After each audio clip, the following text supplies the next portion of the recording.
Hi, I'm Eve, and today we're reading Anthology of Amazing Women. Ana Nzinga. During the 16th century, Portuguese slave traders, feeling the pinch from English and French rivals, looked for new territory farther along the African coast. Knowing their spears were useless against the aggressor's firearms, some nations made deals, sending a few of their people into slavery to save the rest. Others captured members of rival tribes to save their own. But Nzinga had no intention of giving the slave traders anything at all. Nzinga was born around 1582, the daughter of Nagola, head of the Ndongo kingdom, in modern-day Angola.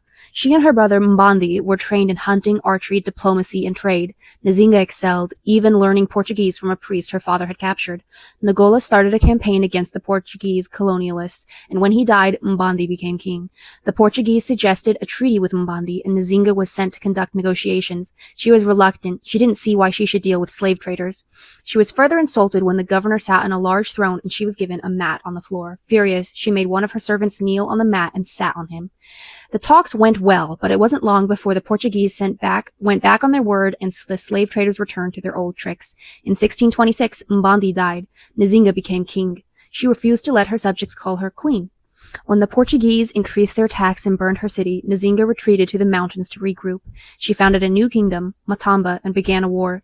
For 3 decades, Nzinga would personally lead battles and guerrilla raids against her old enemy. Her sisters, Mukambu and Kifunji, were her closest advisors, and there were many people in her wider council who also served in the army.